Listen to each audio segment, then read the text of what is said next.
Hello everyone, আসসালামু আলাইকুম। তো এই শীতে ভাপা পিঠা বানানোর জন্য অসাধারণ একটি ট্রিক আপনাদেরকে শেখাই দেবো আজকে।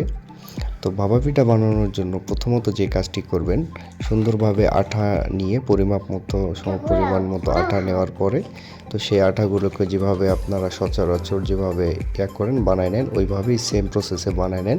নেওয়ার পরে প্রথমে আটাটাকে আপনি এরকমভাবে সেঁকে নেবেন যেন গুটি গুটি না থাকে।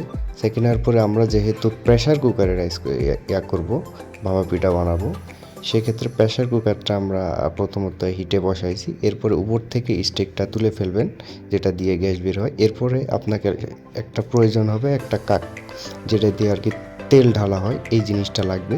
তো এটা বাজার থেকে কিনতে পাওয়া যায়। ওটা নেওয়ার পরে এরকমভাবে উপরে দিয়ে এটা হচ্ছে বসায় দিবেন। আটাটা উপরে দিয়ে সুন্দরভাবে ওই স্টিকটার উপরে বসায় দিবেন। দেওয়ার পর 2 থেকে 3 মিনিট অপেক্ষা করার পর দেখবেন যে সুন্দর মতো হয়ে গেছে, কোনো সমস্যা হবে না, কিচ্ছু হবে না। আর তো ফাইনালি আমাদের পিঠা রেডি। তো এই হচ্ছে তার বাস্তব প্রমাণ। তো এটা যখন পিঠাটা হবে তখন ওই সেই কাপের আকারেই হবে, ওই রকম হবে। দেখতে একটু অন্যরকম লাগলেও জিনিসটা খেতে অনেক মজা, তবে পারফেক্ট। এটা আপনারা বাসায় ট্রাই করে দেখবেন, একদম অসাধারণভাবে হয়।